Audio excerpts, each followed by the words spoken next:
Reinforcements on the way! All right, thank you everyone so much for joining us on the Defenders of Olympus podcast. My name is Steve. You can call me Glacier. Most people do. I also respond to a lot of things, Baldy being one of them that my teams love. But anyway, we're going to hop right into the first podcast. Defenders of Olympus, the podcast idea is pretty simple. I've got 3 coaches, 3 nerds, 3 brainiacs, 3 guys who love to shoot the shit, 3 guys who will debate with the brick wall, and we're just going to talk about Smite. We're going to talk about life. We're going to talk about what we want to talk about, and we're going to do our best to educate, and we're going to do our best to bring a why behind the what to the podcast scene in Smite. Most podcasts are phenomenal, but a lot of them tend to really be more casual-oriented players, more friends, more friend groups. And we'd like to bring a podcast, or like the super, super high-level players, super, super high-level people. So we'd like to bring together a podcast that's designed for education, that's designed for people getting into competitive, that's designed for people getting into and better at Conquest. And that will be our main focus, is looking at the game, looking how things in the game interact with each other, analyzing things, discussing, debating, calling each other stupid, the whole 9 yards. As I told you guys, my name is Glacier. I do have 2 beautiful men co-hosting with me, though. First one is Frog. And Frog, honestly, if you want to take a second, introduce yourself, kind of what you do, what your place in the scene is, a little bit about your history. Sure, man.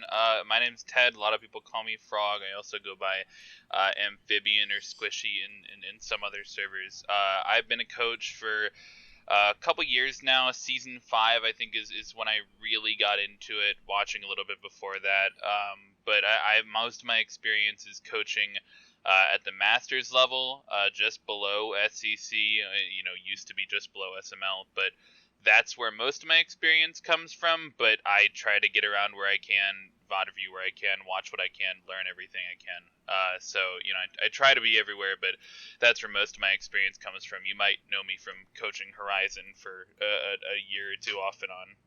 That's probably what I'm best here for. Yeah, absolutely. And then the other guy that's going to be joining us in these coming weeks or months or however long this thing goes is Hoggy.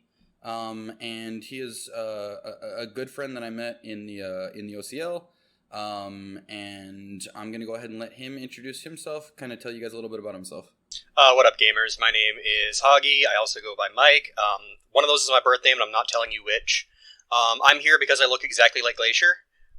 Most of my experience is at the entry level to competitive. So I have, in kind of the gold range, I've coached a couple teams there with some pretty decent success. So I like to think that my expertise is onboarding people into the greater concept of competitive Smite. Yeah, absolutely. I've loved to see. I know one of your players that you're working with right now, Illicit, played for me for probably 8 or 9 months before Pride broke up. And then him being able to find success with one of your squads was really awesome to me. I love seeing my players have success no matter where they find it. And I love the kind of the family atmosphere that the entry level to competitive kind of allows, that the top level most cutthroat competitive doesn't. Just a little bit of background on myself for anyone that's curious. My name is Glacier. I've been around a little while. I didn't really even play Conquest or play seriously until Season 4. I picked up the game Season 1 or Season 2, and I played nothing but Duel and Joust for probably 2 years. Started picking up Conquest in Season 4, played with a lot of streamers, learned, was a complete and utter shitter. And late Season 5, I started picking up, got into competitive with a really, really, really garbage team. I was worse. It was special. But I kind of fell in love with competitive. I kind of fell in love with competing in an esport rather than a normal sport. And I guess the rest is kind of history. I ended up playing in quite a few leagues, coaching in quite a few leagues. I helped found the Obey Community League. I worked with the Smite Community League. I've worked with CleDG. I've worked with Smite Prime. I've worked with shoot, I worked with Exilium before that went down the tube, although I probably shouldn't admit it. So yeah, a lot of my experience is more on the coaching and the administration side of things. I've coached anyone from silvers to SEC, playoffs, SOC teams and players. And my passion, I don't think I necessarily have a specific area that I'm the strongest at, other than having a really good vantage point to get players to realize what they already know and draw the connections to it that take them from good players that are playing with each other to a great team that's functioning as a cohesive whole. I think that's where I really have my strengths, no matter what the level of play is. I do just want to kind of ask you guys a bit about yourselves before we fully get into it, just so that people can kind of get to know y'all. Frog, we started with you last time, so Hoggy, I'm going to start with you this time. I want to ask you a random question or two, and something that I kind of wanted to talk about a little bit. What would you say you are the most passionate about? Either having to do with Smite or in life or literally anything. Okay, well, out of Smite, it's just butts, so I don't need to talk about that. When it comes to Smite, I think something that I really appreciate most is, like, builds, honestly. Like, I think items and the way that they work in Smite is really freaking interesting.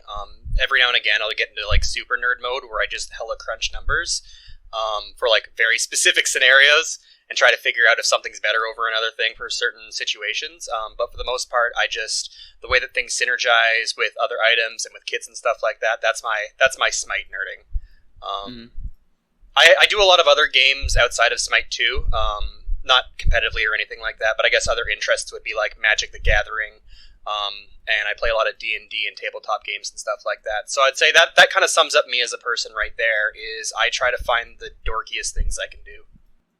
Dude, yeah, I mean that's what we're here about. And then Frog, what about you? What would you say you are passionate about? I mean, it's got to be just the game in general.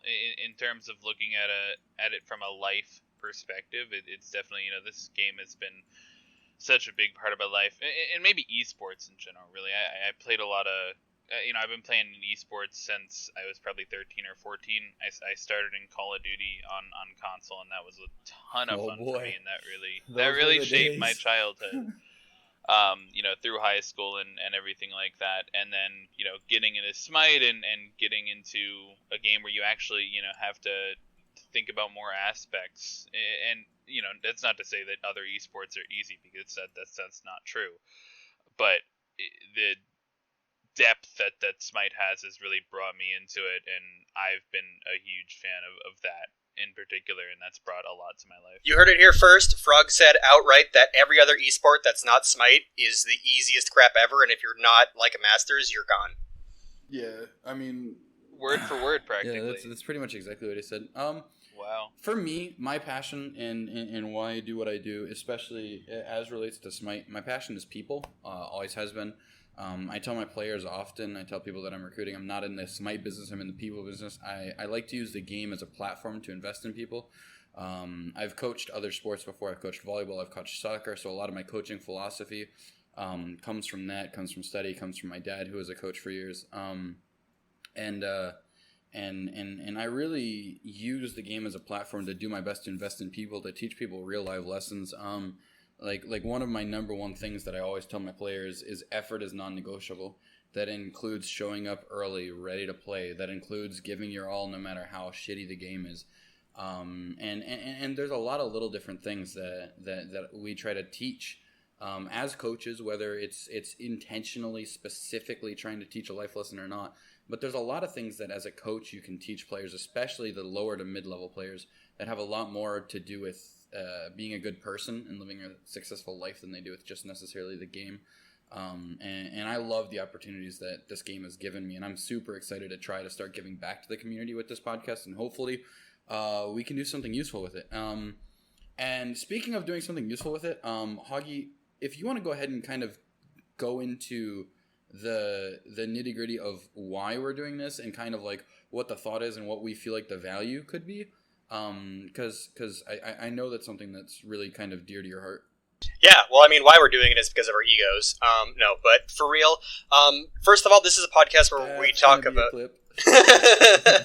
Well, first of all, one of the reasons why we're doing this is because we like to talk. We are going to be hitting other non-Smite things as well, and other episodes of this podcast. Because this is a big episode, we're not going to be doing it too much. But we're going to talk about things that we like to talk about as well, with a Smite focus, but, chit and chat.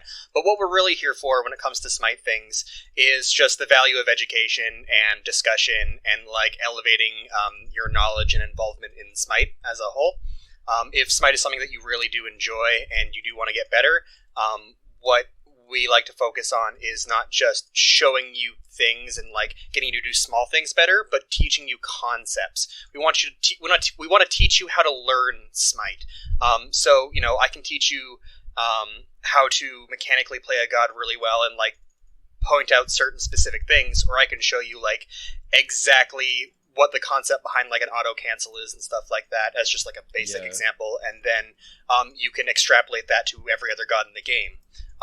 Yeah, absolutely. If I could interject, I think that's so important that you bring that up. This game especially is not a game that can be learned by rote. It is not a memorization game. I can give my players a list of every single timer on the map and make them memorize it. I can give them you can memorize every single stat in the game, but unless you're able to draw the conclusions, unless you're able to analyze, okay, this is the situation, this is what my character's role for my team is in order for us to have success, this is how the enemy team's going to stop me from doing it, and so these are the items that I need to build because they equip my character to successfully accomplish the responsibilities that I have to accomplish for this composition to work. When you give someone the building blocks to be able to do that all in real time on their own, then you've taught them so much more than, hey, this is a good support build, right? The way that you said that is so good, teaching them a concept behind it so that they can then apply it to other things, and I really think that's so important.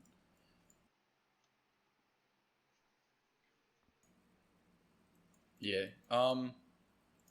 Honestly, then, we're going to go ahead and dig right into it, folks. We just had the biggest patch in 2 years easily. In my opinion, the biggest patch since Season 5 patch. It changed the way the game is played. It made my role super, super, super unfun, but rewarding if I hit perfect CC. So, without further ado, Frog, let's get into the nitty-gritty. Let's talk Midseason Patch. Mid-season patch, I completely agree with you. I am so excited that this patch has dropped. We're about a week out from this patch now, and so I think what I want to hit majorly and what I think we should hit is sort of how this affects the game in different aspects, specifically conquest, right, and then specifically role-wise, and then maybe the pace of the game. But really what I want to look for, and I think is the most clear place to start when we're looking at analyzing this patch is the jungle role. And not just the jungle role, but the jungle changes, right? Every single camp in the game has been changed to some extent, and it's now less PV, whatever, and it's actual seemingly PvE, right? Every camp has an ability except for the harpies, elder harpies, and regular harpies, and all these abilities are unique. And this, of course, this doesn't just affect the jungle role. This affects, many, I think, all the roles on the map in some way, shape, or form, especially the major objectives like Gold Fury and Fire Giant. But I think we can sort of start with that just to, hit off the bat. And so I'm wondering, what changes in the jungle take your breath away? What do you like? What do you not like? Glacier, I'd love to start with you. Give me your couple things that really shine out about this. I think probably the easiest change to deal with for everyone is blue buff change. It's changed from the 3 satyrs to a single satyr, and he spawns basically spirit minions to help him that have next to no HP that can be taken out with a single cleave auto with a single ability. That's going to make it a lot easier to solo for a good portion of the solo leaners. Probably not Hades, but just about everyone else. But the one thing is, if you don't have a way to deal with those small minions pretty quickly, they can really add up and hurt you. And the other thing that I think changes the most about the game is the red buff now enters what's called like a berserk state, I want to say. That's correct. And when it goes below 45 or 50? 45%. It is 45, yeah. When it goes below 45% health, its attack speed goes through the roof. And it does so much damage because it's attacking so often. that mages can no longer go wave to red, come back, and be level 3. So those are the two changes I'm looking at. But then I think the other thing that kind of impacts everything is that every single creep in the jungle is worth slightly more XP, slightly more gold. Right. And so I do think that changes not necessarily the pace of the game in terms of where you're going to be when, but the way power curves are achieved and the timing is slightly different now. So I'm excited to continue to see how those changes switch the meta. Yeah, I definitely think that those two buffs impact. I completely agree with everything you said. I think those two buffs impact the least and the most. I mean, many junglers have, AOE clear, and so that blue buff isn't really going to impact them at all. For many characters, and then the red buff actually has an impact beyond the jungle role, right? Like you said, mages can't go back to it, but also supports are going to be struggling to hold that buff at a low health. Like they have done previously, because they'll take 75% of their HP bar. So Glacier picked 2 of the buff, which leaves the other 2 buffs for you, Hoggy. Throw me your opinions on the speed and the purple. Okay, cool. Well, I guess the first thing I'll say about the speed buff is that I also think that's, it's not really that big of a change. It's not going to affect too much. I think the biggest thing that's going to come out of it is how funny it'll be when my random junglers in my casual games just get murked by it.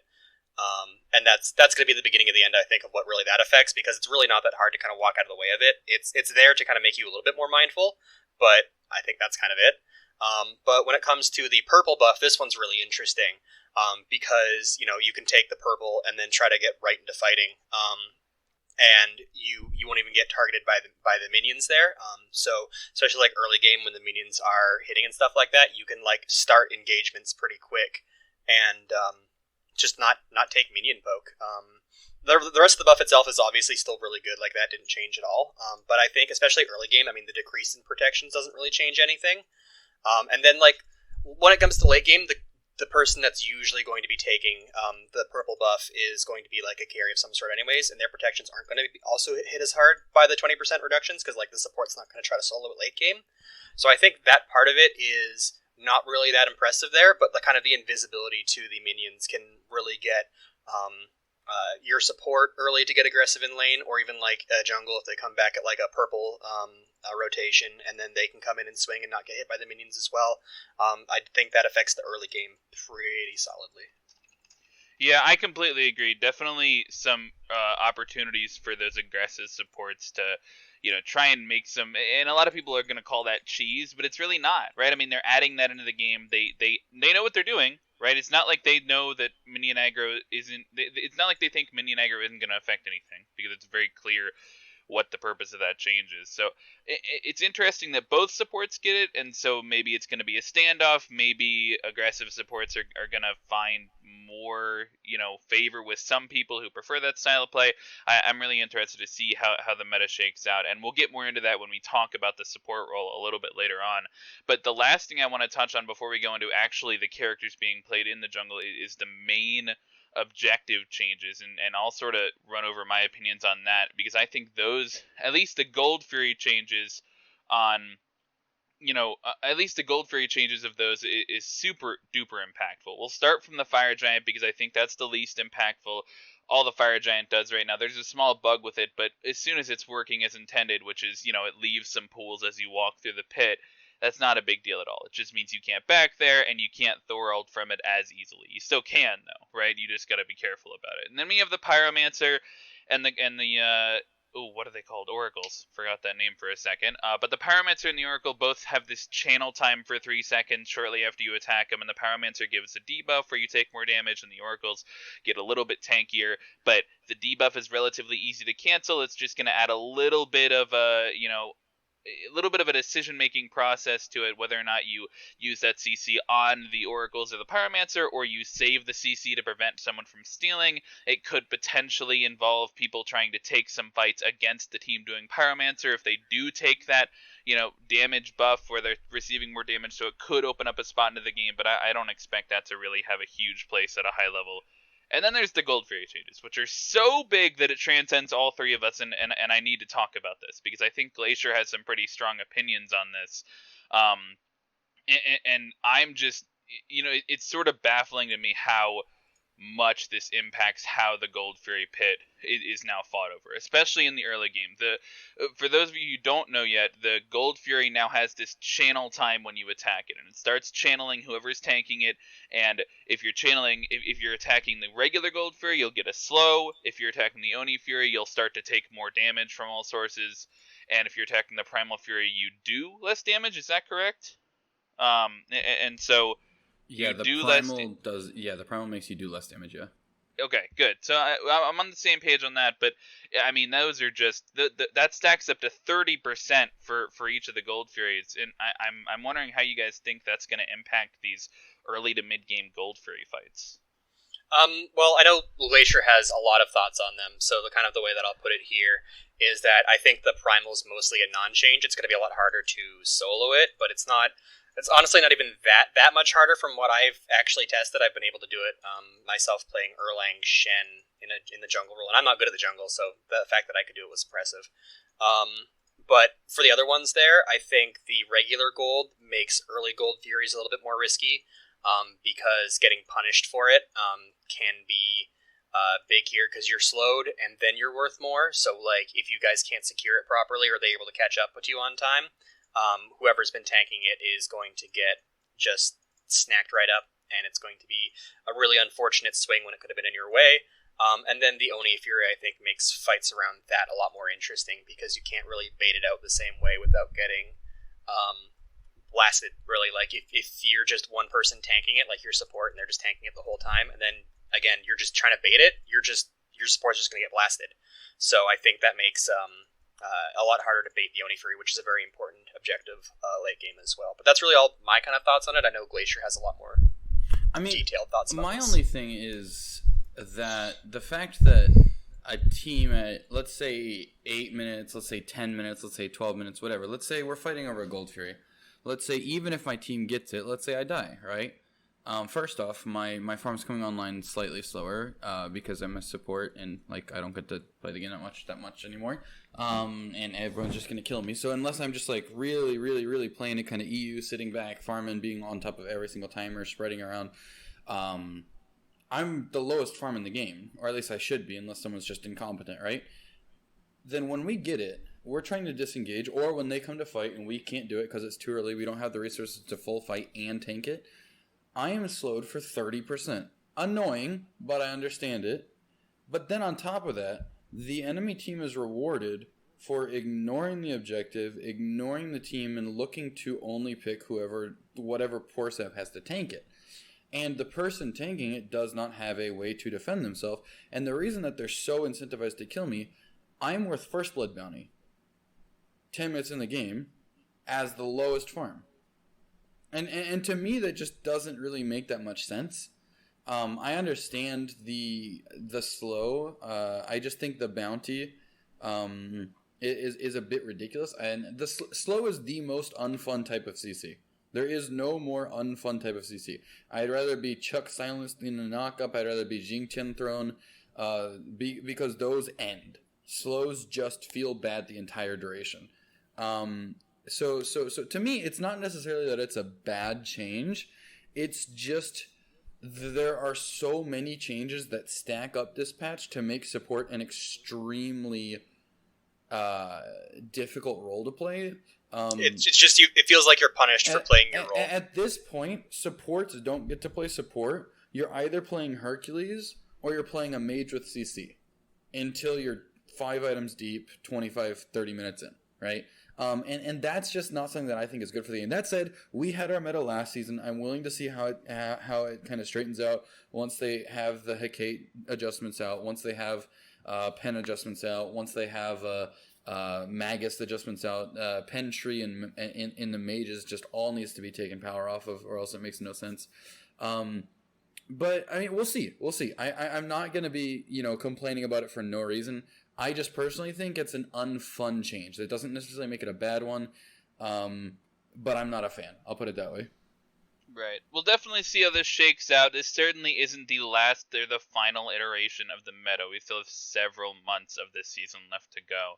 I mean, with those jungle changes, I mean, we had to go in that before any other role, but I think we now want to I want to circle the item buffs and the item changes and the character buffs into kind of role discussions. And you know, I don't want to just go through and list bullet points. It's not kind of why we're here. And so I do want to start with the jungle role, as we were just discussing. But now in terms of, you know, who does well, who doesn't do well, and I'll throw in my own opinion just to start. I think auto attack junglers are back, and I think they're going to be the top of the meta. And I personally don't like that, but that's me being biased. But I have to be real. I mean, so we have the new items, Serrated Edge, just all around everything an AA god wants, and that's the removal of Masamune. We have Atalanta's Bow, which, while being solid for hunters, also comes into auto attack assassins, Kali, Baka, Mercury. Really well. Gives them really great mid game team fights. Yeah. Right. I mean, there's a ton of usages for these items, and they think that they were changing hunters and stuff, and they did. Absolutely, that meta has changed, and we'll get to that. But I mean, a bunch of these items also impact the jungle auto attack gods. I mean, we might even see Silver Branch spawn some characters. We could see people start going crit on Bakasura. I've seen that a little bit, and that build is like totally there. If your hunter's doing the strat and you're just trying to add damage, that build is totally an option.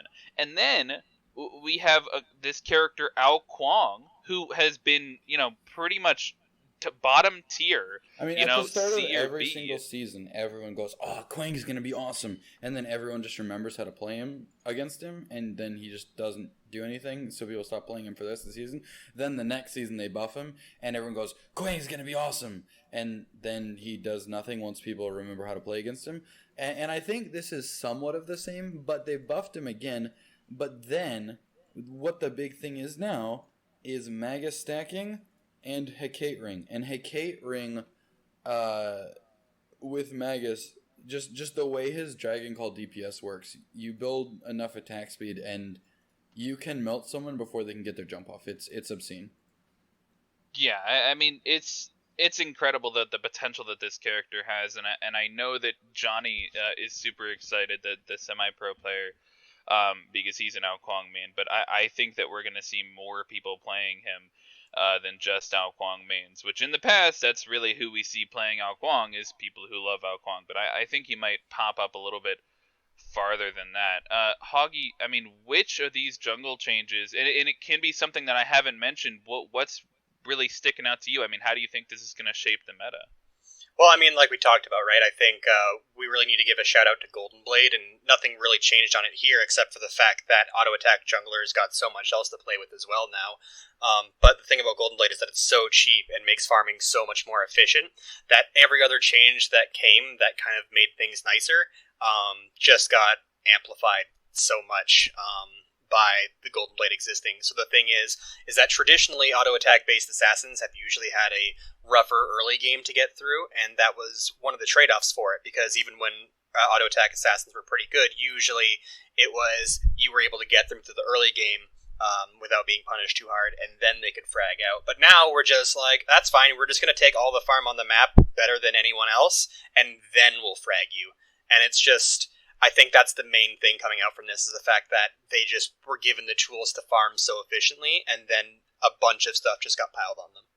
Yeah, and it's amazing, frankly, how much the auto attack junglers have gotten changed, while also some of the junglers that we've been seeing at the top for a while likely to stick around. I mean, Heartseeker got a buff. It dropped 200 gold and went from 10 flat pen to 10% pen. That's a buff, right? We got Soul Eater, which is, you know, might be built anywhere, right? We see it in the Soul Lane probably a little bit, but has some jungle ability potential as well. And then we have these hybrid items like the Sledge that also, again, you know, a Soul Lane support item probably mostly, but there's a lot of potential to see these junglers like Thor and like, give me another, like Neja. I've seen Ravana have great success with Sledge with the way his ultimate works.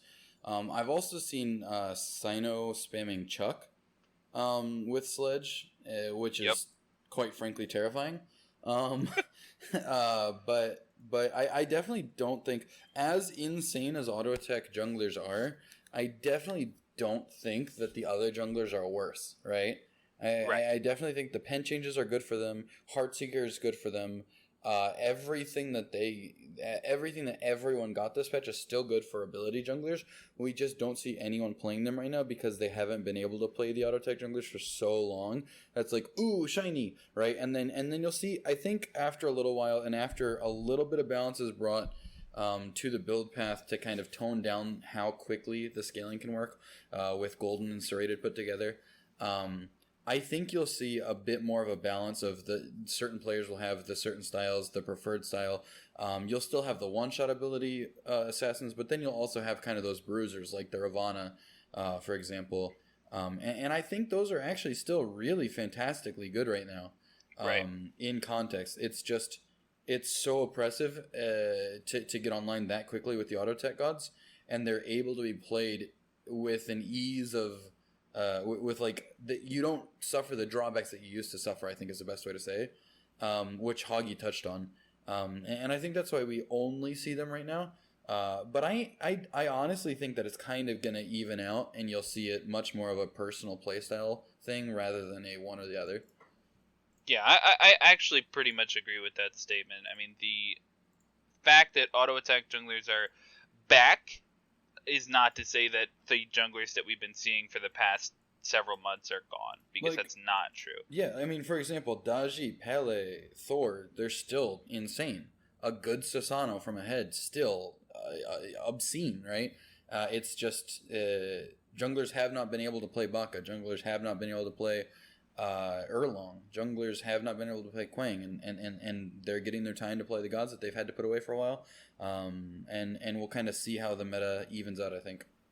Yeah, and some of these changes also bring other options into the jungle, like Quang we've already mentioned, but also, like you mentioned, the Chalk jungle, and the Vamana and the Osiris. The Nike is an interesting jungler that has potentially been removed from the role, right? Because of the shield changes and the new relics with Ankh and Sunder.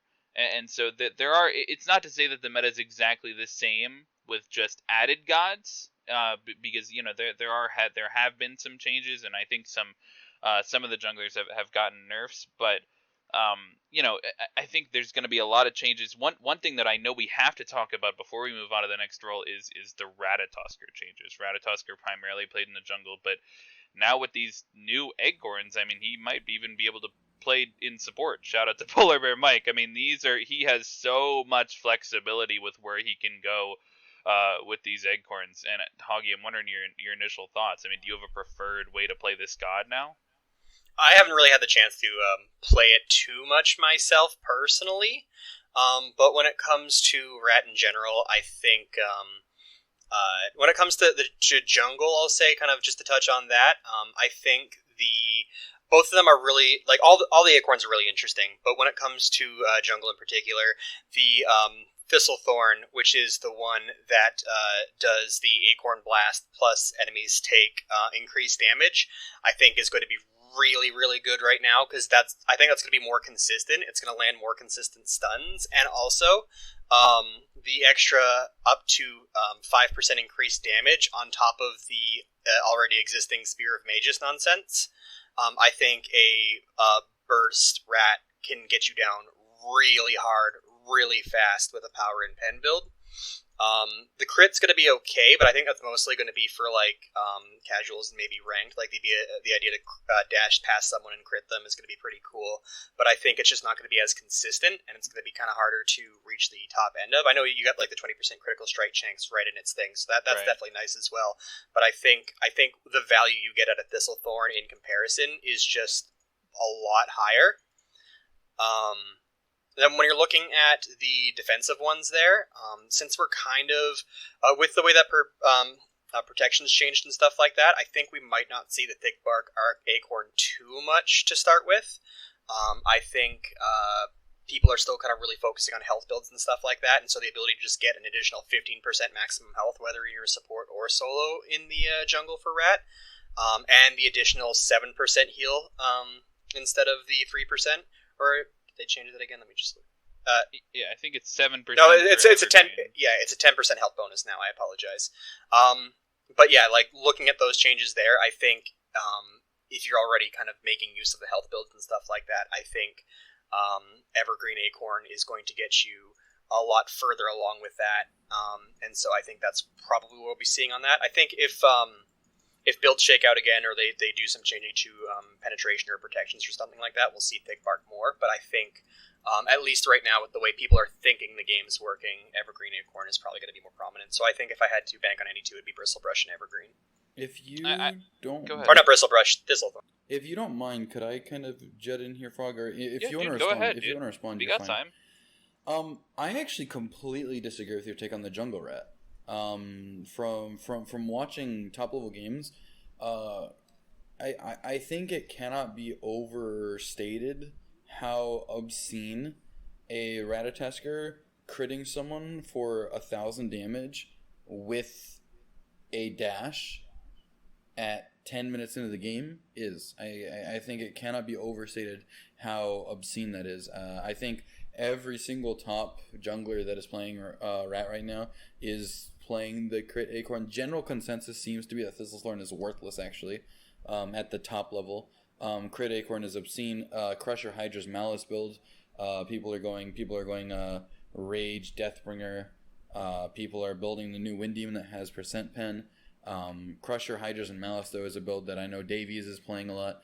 And he's one of the better rats outside of the SPL. And I actually completely disagree with the assessment. I think the crit Acorn is insane.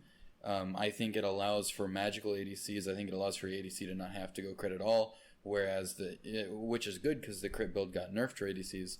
And I think crit rat's going to be insane. I agree with what you're thinking about Evergreen versus Thickbark.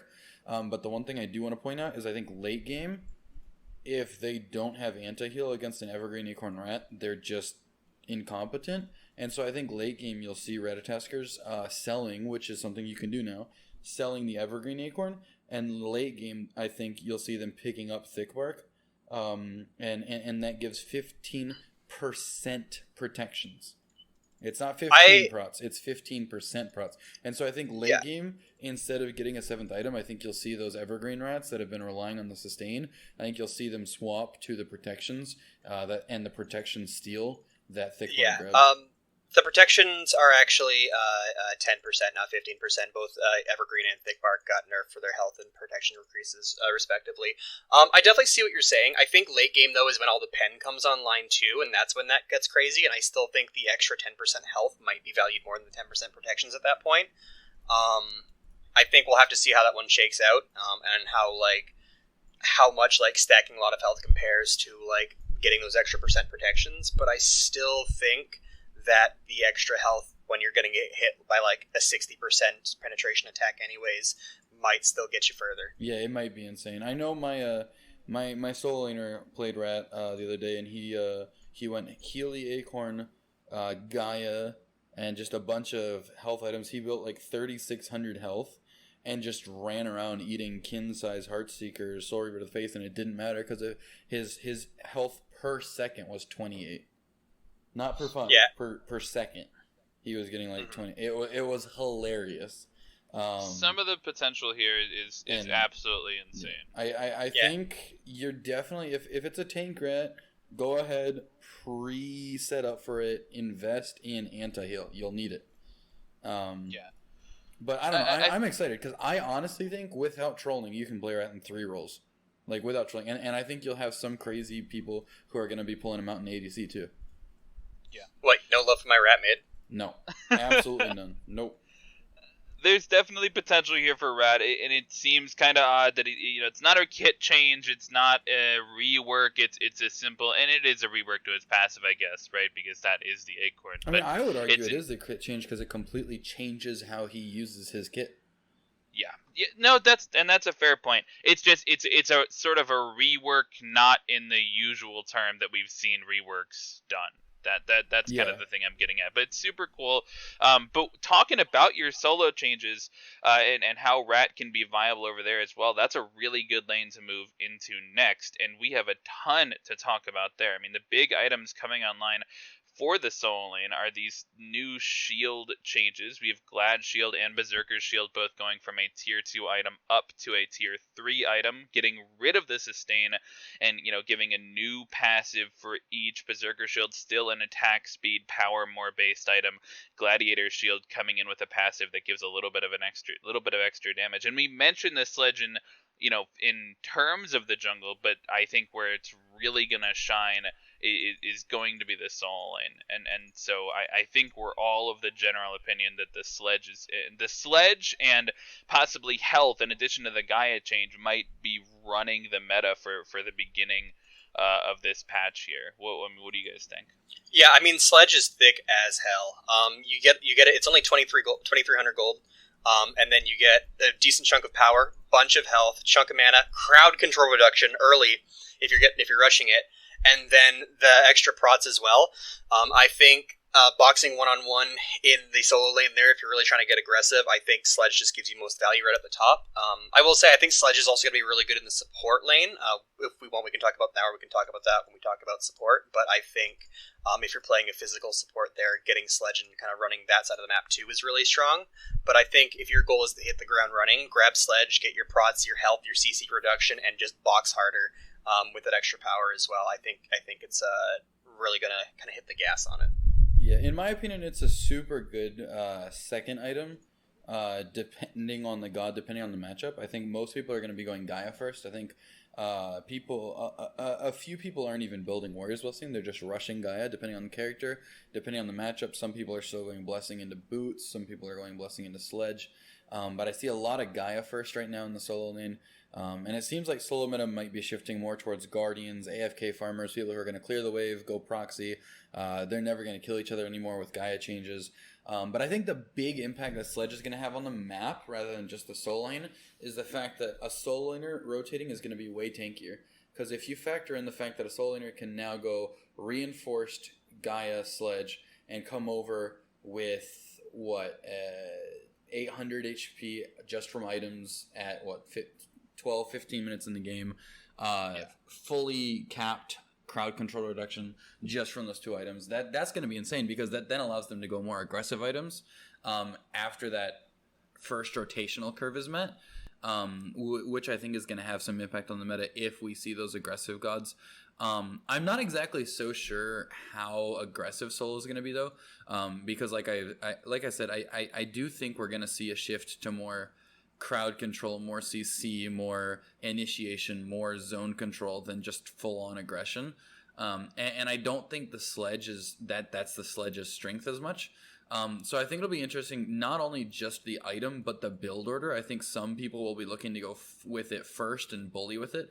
I think some people will be using it to not die when they rotate, and in like that second slot or maybe third slot after Boots. So I'm really intrigued to see how this and Gaea interact with the solo lane meta as it evolves more than anything else when we come to solo. What do you think? Yeah, I guess when sorry if you don't mind. No, talking about the Sledge there again, I do agree that I think the solo lane's going to slow down a lot. I think every time there's any sort of meta change, people want to go as aggressive as possible, and I was saying that's why Sledge is going to pick up there.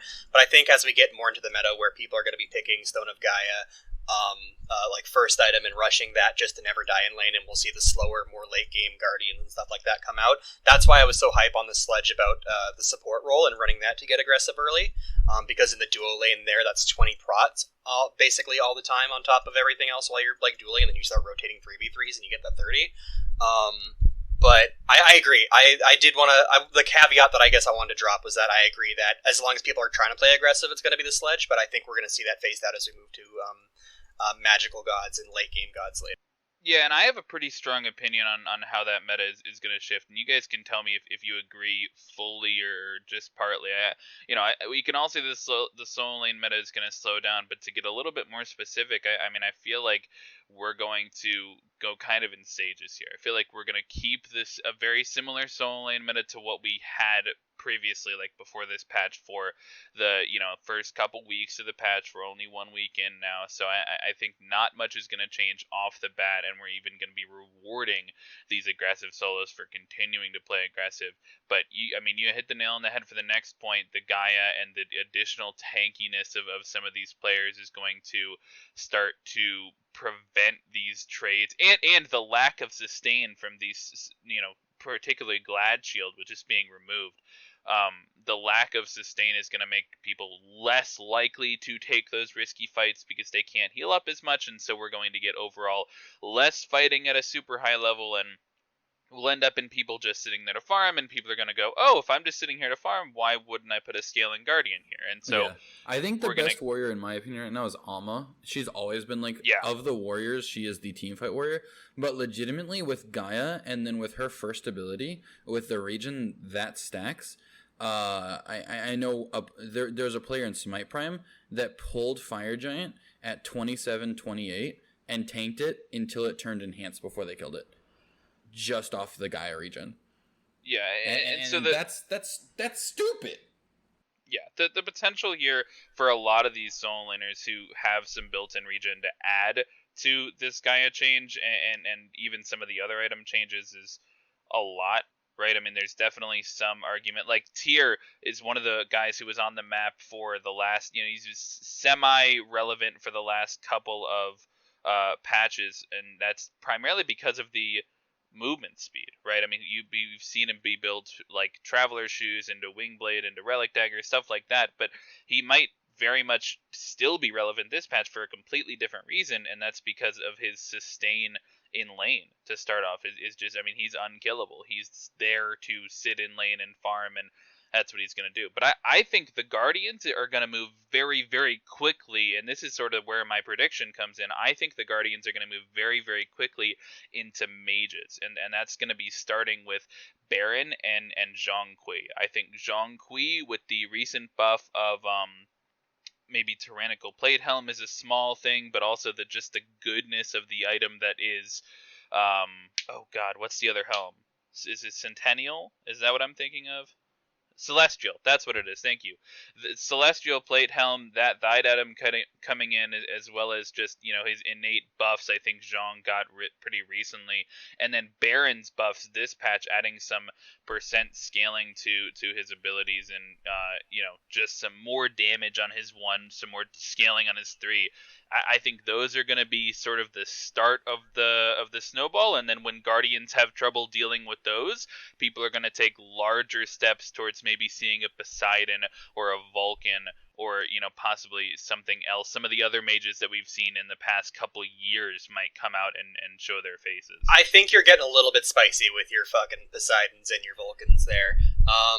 But sorry, my Canadian came out and I dropped an F-bomb. I think you're getting a little bit overzealous there with some of those mages, but I do think that we are going to see it there. I think the main thing to take across from it is that it's going to be gods that can survive the early game and just kind of farm up, and then exploit things like Spear of Mages, honestly, more than anything. So I still think even with mages, we're probably going to see a lot of Cthulhu, and we're going to see a lot of Jormungandr, and I think those two are going to stay kind of no matter what, especially with things as are they at. And I think Zhang Kui and Baron are also going to really exploit those items. Baron going to be really good at it in lane because the extra percent damage from his passive as well is going to be really good at poking. And then Zhang can just apply that really easily, be super tanky, get in the back line. I agree, we're going to see those two pop in. And I think they can even, Zhang especially, I think is really going to kind of amp up as soon as one person really does well with him publicly, because he is going to be really good. And I think he's going to be fine into the aggressive gods, and he's going to be fine into the farmy gods, and he's going to have so much AoE damage and the applying of the Spear of Mages. I think Baron's going to come a little bit later, but we really can't deny how strong Jormungandr and Cthulhu are going to be at applying the Spear of Mages and just really wrecking in team fights as well. And so I don't think it's necessarily going to be a mage versus Guardian kind of solo lane. I think it's going to be who can do the most damage and apply Spear of the Mages most efficiently. Right, and that's totally fair. I went a little bit out there. I'm jumping the gun just a little bit, but I feel like we've seen it happen, 2, maybe even 3 times over the past several seasons where solo lane takes this turn, right? They change something in the solo lane to try and change how fighting works, and then we go into passiveness, and then we go into, okay, if Guardians are going to be passive, why wouldn't I put a scaling mage there? okay, if I'm going to put a scaling mage there, why wouldn't I put an assassin there to kill the mage every time? And we're just going to go in this loop. And then it goes back to Guardians because they exactly. can't die. And then, Precisely. And we kind of get this loop. And so that's kind of what I'm worried about. And worried is a strong word. I'm sorry. The one thing I wanted to throw, I loved that you guys brought up Zhang because I unironically think that last patch Zhang was insane. I think Zhang was severely underrated. Tanky. New Warrior's Blessing, Pythagoras combo. Pythagoras has 10% pen on it. New Warrior's Blessing gives him true damage poke. Sustain gives him prots that synergize with his passive. Like, he was already good. And I think he's good now. But I actually unironically think you're going to see a bit of what we used to see before they nerfed him. And the whole reason that they nerfed him is because he was so oppressive here. I honestly think he's one of the better ADC picks right now. He's one of the better picks to put in that long lane. He's one of the better carry picks. You go either Aegis or Beads first. You get that Blink second. Pythagoras build, what he does in a team fight is just stupid. And I will say... And you can put your hunters in mid right now. I mean, I don't know. I'm not saying that that's going to be the meta, but I think Zhang can play both side lanes, and I think he can do them both well. So I agree with the way you guys said it. I think it's going to be like that first person that pulls him out and everyone notices, oh, wait, this guy's back again. You know, I think I know, see that. I know this probably wasn't the angle you were talking about when you were talking about putting Zhang in the long lane, but I think if we are talking about that real quick, I want to touch on that there. I think auto attack Zhang might actually not be awful if they're boxing other mages, because you get 2 procs on Telekines and you get 2 procs on Hecate, and you're just going to out-Hecate the other... That's painful. It's a lot. It's a lot to think about, and so I think we'll definitely see that solo lane meta evolve over the next couple of weeks as we see the meta here. One thing a couple things I want to touch on just before we move away from the solo and the jungle topic, and move over maybe to the dual lane side of the map is I just don't want to skip over any balance changes when we haven't gotten a chance to talk about some of the ones who have gotten changed. I know we talked about Baron and we talked about Zhang Kui, who I believe got changed last patch, but we have some solo laners here. I know that Sun Wukong got a change and Mulan did as well. And I'm wondering, I think Sun Wukong is going to be relatively... I mean, stop me if you disagree, otherwise we can just burst right through this. Ardio. Oh, yeah, we'll get to Ardio. We'll get there. But stop me if you disagree, otherwise we'll just burst right through this. I think the Sun Wukong is a relatively uneventful change. I think he has some potential with the new Soul Eater to come out and be an aggressive laner that's, doing more damage than he was before, but realistically he's always going to be okay. He's that kind of guy. And then I think Mulan comes in and she still has the same weaknesses, but I've seen people who really enjoy the character and are comfortable with her. I've seen them have success, so I think we might see a little bit of her. We saw Yarkor play her in the solo lane with a lot of success last season, or last split. I personally think she's insane. I did. I didn't think Mulan was good at all. I didn't think Mulan was good at all, but then Yarkor came out and people were playing her successfully, so I think we might fall in the comfort range there. And then, we have a Cthulhu change, but that's, relatively uneventful. And then we have a Cerberus, a Cabrakan, and an Ardio change. Those are the 3 Guardians we can focus on. The Cabrakan's relatively uneventful, but the other 2 changes might come into play. And I want to hit Cerberus first. I don't think Cerberus needed this touch-up at all. In solo lane, I don't think he did. In support, I think it feels good for him, In solo, I agree with you, and I think that what I'm worried about is he in solo is going to be even more oppressive. But right. I have a quick question. Does Cerberus steal the passive from Gaea too? He should. Yes, he does. So he just gets a Gaea and a half. Gaea and 40%. Yeah. It's 20% heal reduction, but then he receives 50% of the heal. Yeah. So he gets a Gaea and a half. Yeah, it's fun. And his cooldowns got reduced. So we might see him come in the solo lane as well as Yorm and Cthulhu, as you were talking about. And then Ardio got these buffs, which, I mean, do you think these are going to be a big change, Glacier? Because I didn't really think these would have a big effect. I absolutely do. I think the reason that there's such a big change is, the one change is kind of just like a quality of life thing, right? Don't get me wrong. The one change is just quality of life thing. The 3 change, I feel like, 10% more at level 1 is super impactful, right? If you think about the fact that a 20% slow at level 1 is the difference between life and death if someone doesn't have sprint or shell, I don't think that necessarily puts her top meta, but I think you were already seeing people picking her up. I think you're seeing the people who played her and played her well and were confident with positioning do well with her. The issue with her has always been she bullies early, and then mid game she just dies, and then late game she's the most oppressive. She's the most oppressive anti-dive, except for maybe Kumbhakarna in the game, right? Maybe Geb, maybe Kumbha can match. That's it. And her issue is always she just dies early. But her heal range is increased. She does extra damage on a 1. That's a quality of life thing. But that slow, I think, is going to be super impactful for those aggressive RDO players. And then also, if you look at itemization changes, I think you'll see her. And then also, she has a phenomenal matchup into Cthulhu. So people that you see, wanting to play the Cthulhu, you put your RDO cripple on him, that druid power debuff. That's going to be impactful. Sobek as well has a good matchup. She has a good matchup into a lot of the aggressive solo laners. I don't know. I definitely don't think she's going to be top meta. But in my opinion, she was unplayable unless you were literally one of the best players in the world last patch. And now I think just about anyone that can play her mechanically competently can run her without trolling. If we're talking about aggressive supports, honestly, if you don't mind me jumping back to that lane again, I think the doubling the speed at rank 1, the slow at rank 1 is massive. So as soon as you start rotating out, the ability to get the increased range on your heal from energy surge is going to be bigger than I think, honestly, in 3v3 fights. And then being able to just chase someone down or lock someone down with double the slow what you were getting before, I think the changes might not affect too much except for ganks in the duo lane, but as soon as that RTO gets to just start throwing her weight around, getting that 20% slow instead of only the 10 for the first 8 level, the 10 reason that's levels. So important is exactly what you're saying right there. Is she doesn't need to level it up to get the slow to be relevant. She can leave it at level 1 and that's why 2 level or 1. Yeah, so you can rotate out of that duo lane and start hitting the ground running really fast with those really strong 3v3s. Yeah.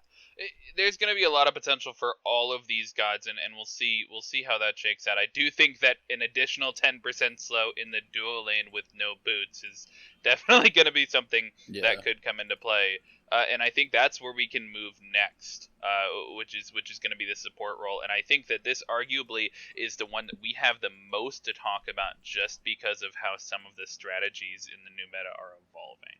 Right, and that's the first thing I want to touch on. This is my personal favorite thing that's happened so far, and I don't think it should be a thing. Just to be clear, I think that the fact that this is even viable is not proper. I don't think it should be viable, but it is viable, and it's genetics, Mr. Theory Crafting over here. You might remember him from the famous Fenrir support, which took over Season 5. He's over here playing assassin supports like Nejan Serket, going Assassin's Blessing, and playing off of, you get 50 additional health, you get some power to start off the game, you're not sharing as many camps with your jungler, and he's trying to sort of get I've seen him do both. I've seen him start at the enemy red and have success with that. He clears it fast enough where the Manticore buff doesn't matter. I've seen him go from purple buff to his own red buff so that his mid laner can get the red right after the first wave, like some of them used to solo it but can't anymore with the Manticore change once again. And then using this aggressive support. We haven't seen assassin supports in a while. They haven't been able to show their face because we haven't had an opportunity for them. And I know a lot of people are fans of this, and I think I'm a fan of the non-assassin supports as well. But I mean, this might spice up the meta. I mean, I definitely think it's something that's going to be more viable in ranked than it is going to be in top level competitive.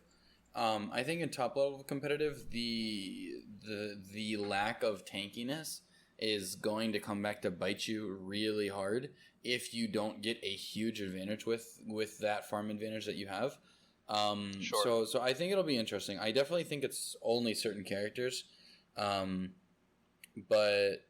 I don't know. I think I for one am like watching it and kind of waiting to see. I'm aware of it. I've tested it a few times. I think it kind of trolls your jungler pretty hard. I think it takes a lot of your jungler sources of farm. I think it helps the mid get to wave 2 with red buff, but it takes farm from your jungler. Your carry has to play more passive on the first wave. I'm personally not a fan yet, but I'm kind of waiting to be shown that it is viable outside of just meme stomping ranked games, and then I'll be ready to have the full conversation about it, if that makes sense. This isn't the first time we've seen anyone try to run double jungle. I think it was at the beginning of this map at Season 5 there. Even Jeff Hinlow was trying to run double jungle in like ranked and stuff like that. I think basically what it really comes down to is imagine playing double jungle and then you face 2 Gaia's Blessings, or not Gaia's Blessings, Stone of Gaia's on the other side, and you're just sitting here with like 4 squishies, or not 4 squishies, but like, well, yeah, because you're running double jungle. I feel like you'd fall too far behind. Your support's going to fall too far behind someone else running Guardian's Blessing and then getting that Stone of Gaia, and then you're just not going to have the frontline presence that you want. And I think you're just going to get rolled. I think it's definitely a possibility, but I would have to disagree with both of you. I think it is going to be a real strategy that does pop up, and sort of the reason I think this is there's a couple things that come out in my mind. One of those things is I think we're going, as we discussed previously, I think we're going to be going to a slower soul lane meta, and that means that at the end of the day, in those team fights, you still likely are going to have a guardian, right? You're going to have somebody to fulfill that peel role, fulfill that support role in those team fights, and that's not a hard thing. I mean, many soul laners have that more supportive playstyle, and it's not that hard to adapt into. And I think that's one reason for it. And so as long as you can get through the early game, the late game might not be as hard as we're thinking, being, the only person there. And then the other thing I sort of want to focus on is these changes in the jungle that we focused on a little bit, is the upping of XP by every camp, right? Across the board, everything got more XP, more worth, except for the beta harpies on the side of mid, but that's not a huge deal, right? Overall, there's more worth, and the reason they did this initially was so that they could try and have the jungler on the same level, or near closer to the same level as the mid laner and the ADC, and have everybody be the same level. But what I'm thinking, what might happen with this sort of change is, because there's more XP to go around, this assassin support might be taking that extra XP and be a higher level than they would have been previously, while the jungler is still, maybe a level behind the mid, but they've, the past 3 patches, they've been a level behind the mid, and they've been able to affect the game the exact same way. And so I think giving an extra level to the supporter, giving some extra XP there, and sharing camps, if done correctly, and I completely agree with you, this has to be done correctly. There has to be more gotten out of it in the early game, enough to make it worthwhile. But I think that at a high level, that's something that if someone's comfortable playing an aggressive support, well, I mean, we're going to see that tried, I think, a lot. I expect to see it in the first week. I agree with you that I think we may see it attempted. The issue is that after 10 minutes, the longer the game goes, the worse it is until you're full 6-7 items in, right? And so it is incredibly difficult to maneuver that leverage into enough of an advantage in the first 10 minutes to keep it throughout the rest of the game. That I definitely think it is my belief and hope that it does not become the start, but rather a very niche start that people do to attempt to snowball. And I could see it happening. I definitely agree with you that it will happen. I just personally think it is counterable if you are prepared for it as a squad. That's kind of why I kind of sit back and say I want to see it first. I think you need to be oppressive, or because if you're not like controlling that entire side map of the jungle on the enemy side, you're just losing your own farm because you're not getting the share bonus from the Guardian's Blessing. And I think it hurts you way too hard. It's why every time we see something that's not like a Guardian's Blessing or like a Watcher's Gift back in the day rolled out into support lane, all you get is sad faces. Yeah, and I think it's definitely going to be a comfort thing, and we'll have to see somebody try it who's already comfortable with those aggressive supports. But one of the other changes, and we touched on this a little bit earlier, is, I mean, we just touched on it, Assassin supports and the potential of that, but I think more than ever now we might be looking at warrior supports, and not for those reasons, not for starting Assassin's Blessing, but rather for these same changes we just talked about in solo, the Gaea change and the Sledge change, in addition to the potential of using the purple buff to be more aggressive in lane for the first and second purple buff. I mean, there might be more opportunities for warrior solos to impact, or for warrior supports, to impact the game in the first 15 minutes than ever before. Do you ever notice that every time there's a change in the support role, Herc support gets better? I definitely think that there's going to be room for Hercules. I think other than Hercules, it is incredibly difficult to get that level of value out, and I think Hercules is there because of Sledge. I definitely, like, I'm not disagreeing that that's a thing, but I'm still kind of in the camp of Yamoja, Khepri, Ganesha, these really, really, really solid lockdown gods, these really split the team fight gods, these the gods that are playing mid to backline. I personally still think that's going to be where we see most of the player base, where we see most people running. I think you're going to have your aggressive supports going all out, whole hog, right? Don't get me wrong. I think Hercules is going to be insane. I think playing against a good Hercules is going to be as bad, if not worse, than it was. The only thing that's going to be better is you can't run at your speed, right? Yeah. But I do think that because of how much damage rolls do right now, it's one of those things where if it doesn't work, you're going to be punished very harshly. And so I know for me personally, I'm pretty much playing those mid to backline guardians right now, which has always been a little bit more of my style. I'm always super aggressive, but I personally think that we're going to be seeing those still just as much as we were before. I mean, tank boots into Sledge, into Gaea, I mean, like, how much punishment can you really do for that, right? And, like, if we're having the backliner kind of be in the solo lane because they just get free farm, and then they get to become you walk past him and you kill his squishies because he has 0 auras and he's not going to be able to peel. That's how you can punish it. Or you pick him with Magus. That's what I'm saying. It's like we're already hypothesizing we're going to see a solo lane that's going to be running like your Sobex and your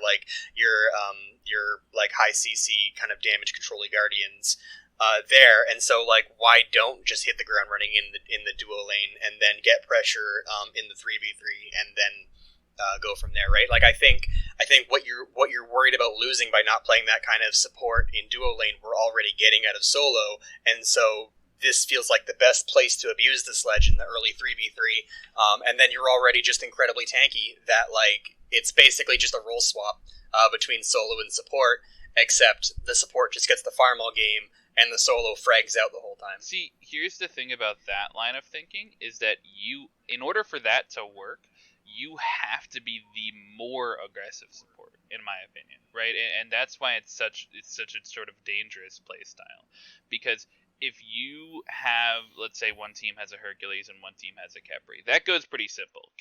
Hercules builds those items, he plays super aggressive, he probably gets a kill or two and is effective, but the other times Khepri blocks it out. His team gets their items online, Khepri kills tanks.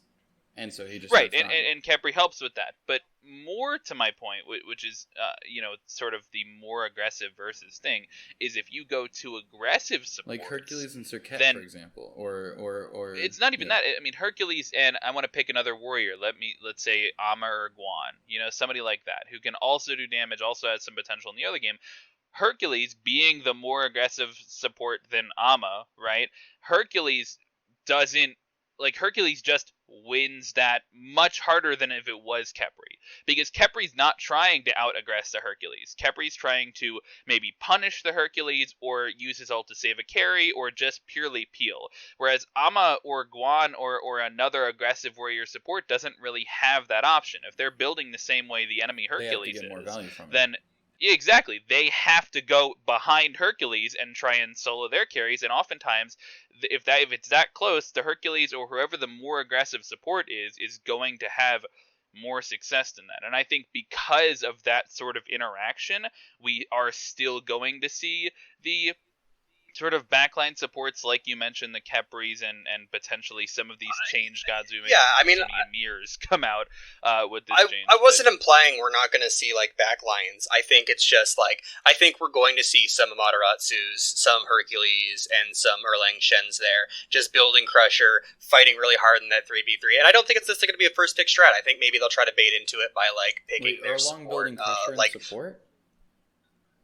Not Crusher. Okay, Sledge. I was gonna say you are in some special games. No, you know what? Fuck you. It's now meta. Crusher, first item Crusher Erlang support. You guys got to troll me about double jungle. I get to troll you about the frickin' Crusher support.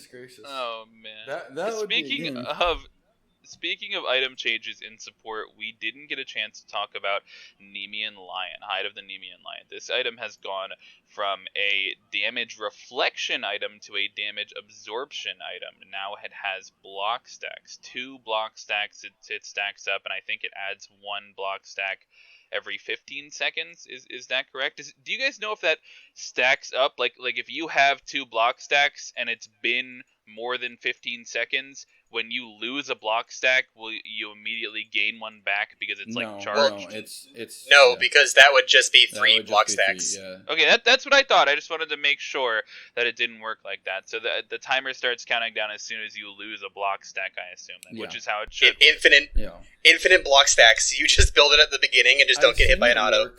The ways I've seen it so far is when there's a hunter or like a baka or something like that that's really farming.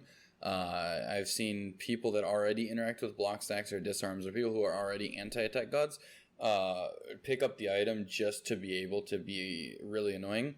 I've actually seen a Thoth build hunter build it against an Arachne or against a Bakasura, because when Bakasura ults, they just have Nemean and then they have upgraded Shell instead of Aegis. I've actually won a game off of that. I think the item as is way more interesting, and I think it has way more interesting applications. And I think it's also way more niche than it was. So I'm really interested to see how it applies. I think it's super fun with Athena. I think it's super fun with Bellona, but we'll also see it in a bunch of other builds, I think, just because of, hey, against this or hey, against that. Right now, it's my favorite item in the game because it makes Loki completely unviable.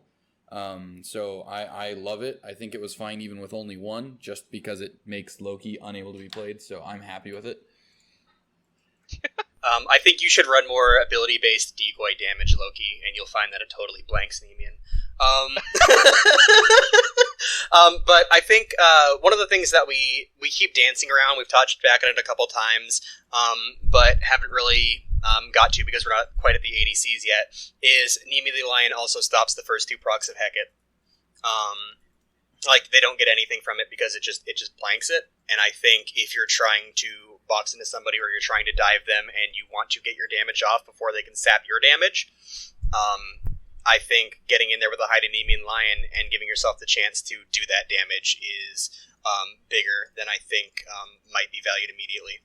Yeah, and that is a fantastic segue into talking about hunters, which are, experiencing some huge changes, not only in meta shift gods, right?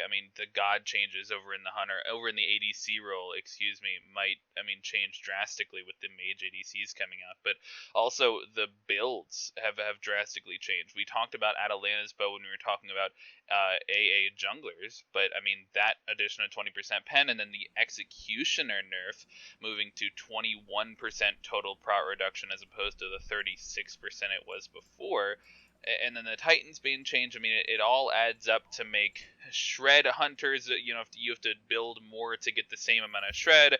Crit hunters might not be as good, and then we have mage hunters, which are mage ADCs, which are coming out and doing these huge things with Hecate and Magus in the way that it is, and I think that personally, if I'm going to start with my opinion, I think mage ADCs are the way to go, and I don't even think it's close. I think ability hunters might be next on the list, but there's a difference of 2 tiers in between these 2 things, man. And I think Olarun and I think Freya are at the top of that list for sure.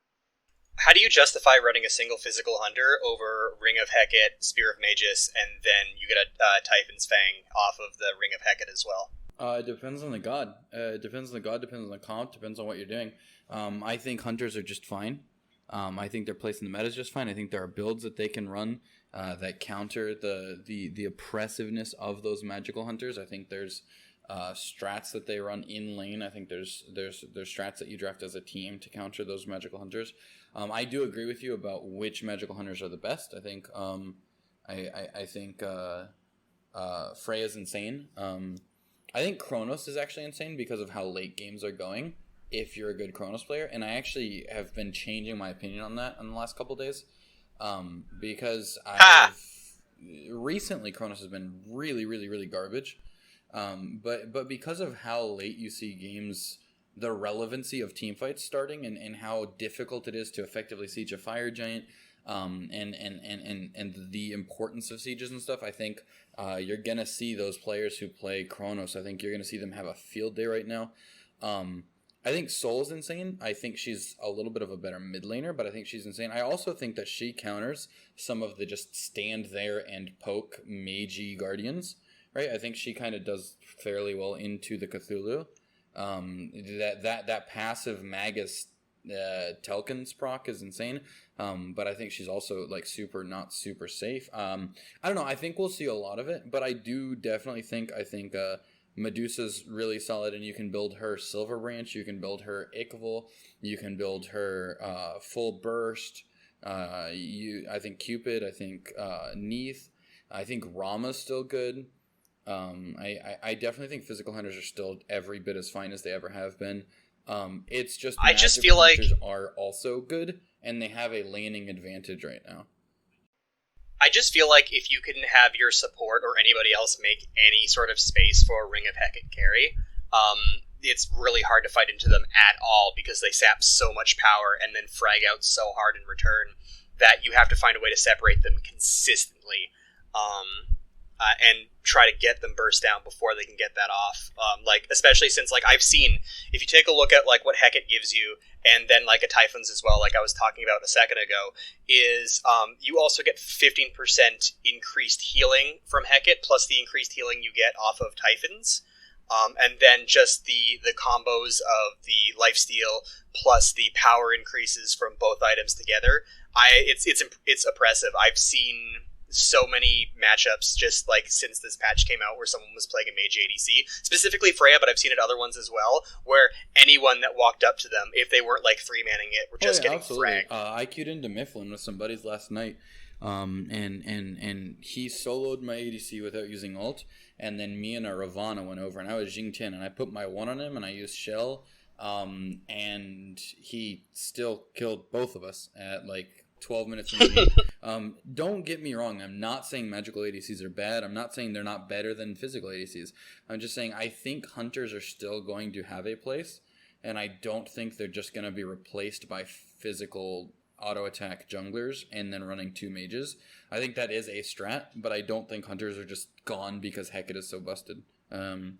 I guess between Hecate being busted and being able to stack mages, I just feel like you can't justify not getting an additional 22.5% damage on a target, plus the power swing from Hecate. Yeah, but you could get we're running Guardians in solo, we're running mages in mid, we're running magical ADCs. I mean, I've built Magus on a couple supports, so I understand what you're saying. I'm not just saying that you're just wrong. I just think there are benefits that a physical ADC gets, and that's kind of all I'm trying to say. I'm not saying that they don't have benefits. The line that I'm trying to put down is that they are so oppressive in damage right now that whatever benefits in physical ADC brings can't outweigh the fact that you're just going to get killed by a mage ADC brutally. What do you think about the anti-heal then, Frog? Because I know one of the big issues is the Hecate is literally Ichval but lifesteal too. And Ichval doesn't have lifesteal for physical. What do you think about the anti-heal item? I know we've got the new crit item. There's some anti-heal guardians, I guess. What do you think about that? I mean, the anti-heal, do you mean the Shadow Steel? Yeah, because it used to be you're either building Brawlers on a full ability build or you're building Toxic and your build looked kind of weird, right? But now we also have this new item, Shadow Steel Shuriken. It's the new Shuriken. I'm trying to find it in Midseason Patch right now to make sure I say it properly. 2,500 It's gold, definitely not too much power, not too much attack speed, 20% crit chance, but it's just if they get hit by a crit, they have reduced healing. I don't know, do you think the right. anti-heal kind of buys into the discussion at all, or no? I still don't. I think initially when this patch dropped, I thought crit was going to go up. I thought it was going to be a crit meta. I didn't value Hecate as much as I should have. BRB just got to go edit the Trump wrong thing in here in post-production. Yeah, and I think the opinion that I've changed to is not only that crit is not going to be seen nearly as much, but also we're not going to see shred nearly as much, and we're going to see ability-based hunters favored over some of the previously good hunters. Now, that's not to say Rama and other like Jingwei and Hachiman, it's not to say they're going to fall off the face of the earth, because that's not true, but like I was talking about earlier, it now takes an additional item in that pen build to sort of get to the same shred as you were getting before. You have to go Atalantas and Titans and Executioner to get to where you were previously getting with just Executioner and Titans. And so that is the shred build. And then we have the crit build, which does have more options. Don't get me wrong, Rage is still going to be built, and now there are 3 stars, and we have percent pen, and we have anti-heal coming out, and we have Poison Star is still a really solid anti-dive item, and so I definitely think we're not going to see that crit build go away. But, you know, I think Spectral still exists. I think we're going to have more tanky Guardians and Solo potentially, and so this might fade a little bit in favor of the Shred build. But then we have these, not only the ability changes and the addition of Fail Not and Heartseeker getting a buff, but I think we also have, like you were talking about earlier, the Medusa and the Cupid buffs that are going to come through and make those. And those are, Medusa can be built either way, but Cupid generally a more ability-based character, and I think those are going to rise to the top of where the physical hunters are.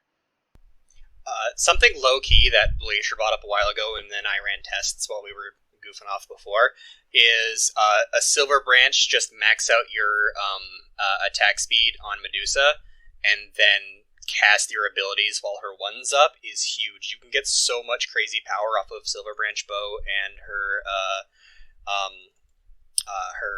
venom shots that, like, again, this was entirely Glacier. I'm stealing his thunder right now, but you can just get so much just blast right out of that. And you still get the attack speed bonus though too. Yeah, that definitely, there's some potential build there, and that is another item that we didn't really touch on is the Atalantas and the Silver Branch, change. Yeah, the bows. Silver Branch. There is unironically a 4-bow build that isn't trolling, and I love it. Wow. Like I think that's hilarious, and I think it's great, and I love it. I had one last question. Just saw the tech on Twitter actually. Just a little bit before we started recording. Are you guys aware of the exploit with Warrior's Bane, T2 Titan's Bane yet? No. So I'm not. Warrior's Bane does not give percent pen. It ignores a percentage of procs. So if you go 40% pen, then go T2 Titan's Bane and don't finish the item, you can walk around with 55% penetration right now. And then the passive from Titans, it's 75%. And no, because you don't finish Titans. You just leave it at T2 because it's actually a higher DPS. Oh, you can't build the tier 2 separately? No. You okay. leave the T2. Okay. And it's actually a higher consistent DPS. It's lower on one ability, but it's a higher consistent DPS, which to me is hilarious. They're actually allowing it in SOC this Saturday because there's no way for them to enforce against it. But I definitely don't think it's a bug. I think it's just an unintended interaction of the rework to pen that they didn't think about. Right. But I cannot wait for an assassin to just walk around the corner with 55% pen on every single ability. That's going to be so fun. I don't even care about that. Atlantis bow 55%. Yeah, no, think about your Cupid. Or not Atlantis bow. Odysseus bow is what I meant. Think about who Yi. Think about who Yi with. I mean, it's the thing is, in order to get to 55% pen, you have to build the other 40%, 20% pen item, and that's Serrated Edge. So I think that really is more of an application on. I guess you can build 2 10% items, but what are the 10% items? There's you Fail go Not, Atalanta's, which is Heartseeker, fine. Soul Eater, Kinzanobo, and then you go Titans T2. Tanks. Oboe got 10% pen? No.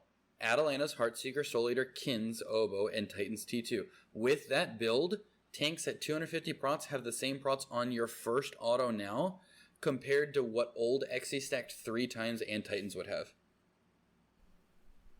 Wow.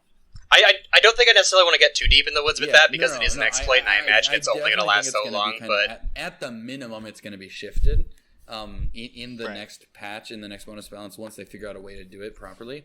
But yeah, it's actually kind of insane right now. I'm curious to see if people do it. That's all. I just wanted to bring up the fact that exists right now. I don't think it's going to be a long-term usable thing though, for sure. There's one more ADC item that I want to talk about really quick, and I just want to hail the introduction of the first item in Smite that's entirely a passive with no stats attached to it, and that's Shadow Steel Shuriken. The lack of power, and it gives you 20% crit chance, but with no power and such low attack speed for 2,500 gold. I think the anti-heal doesn't even come close to justifying building this. I think they just implanted the worst item in the game. I disagree. I don't know about worst item in the game, but yeah, I don't think it's good, and I don't to fit into a build. Right, I don't think it's better than the other stars for sure, but I also don't think that anti-heal can be undervalued. Just giving an item anti-heal doesn't enable for these stats. These stats are pretty poor.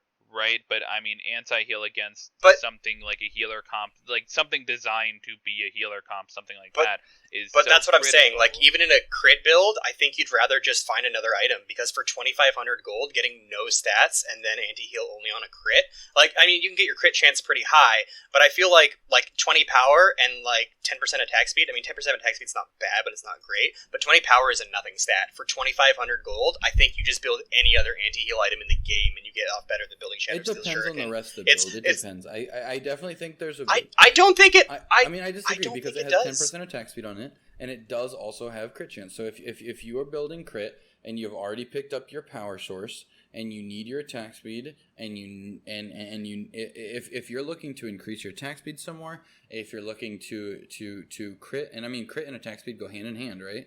I definitely don't think it's unbuildable. The issue is...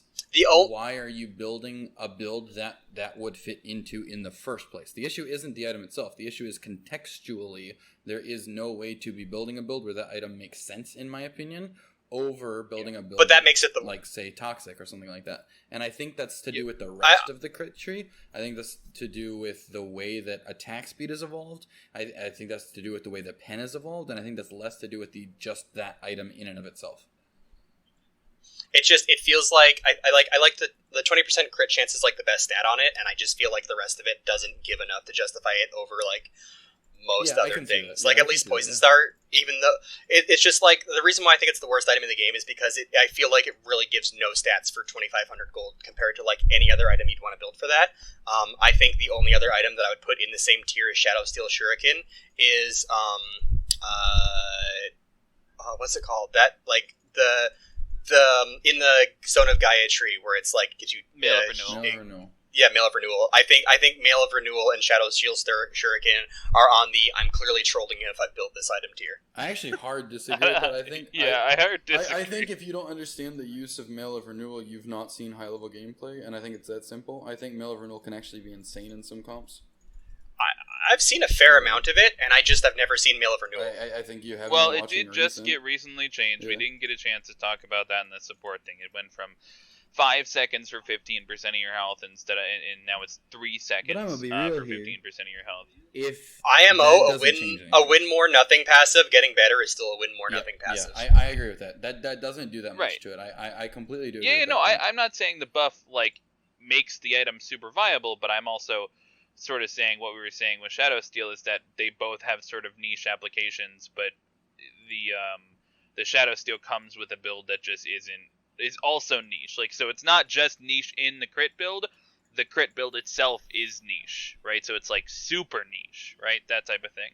But I don't want to stay on ADCs too long. I think we can move into the last role that we haven't talked about yet, and that's the mid lane. And in the mid lane, we still have some hunters, right?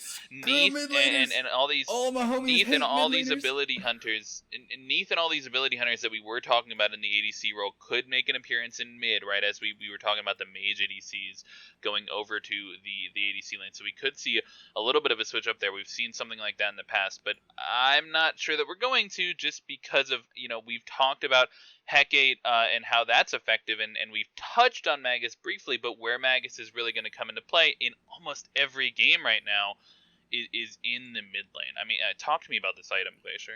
I mean, I think it's pretty simple. Think about percentage increases, and then think about stacking them, and think about Thoth.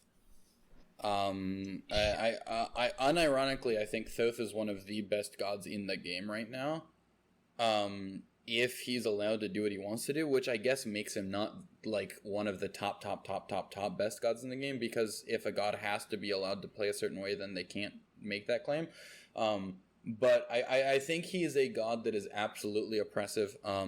When we played against, there's one team that my team recently played against, and we won the game solely because we ran Khepri Thoth, and my entire job was just Thoth gets to cast abilities no matter what. Right, I got upgraded Shell, I got upgraded Horrific, I got Saw of Gauntlet, I got Witchblade, I got my ult was on him every single. It did not matter. Thoth did not die, and you just win games with the character. I think Baba Yaga is going to be insane. It gives earlier punish to a lot of late scaling mages. I think Scylla, I think Raijin.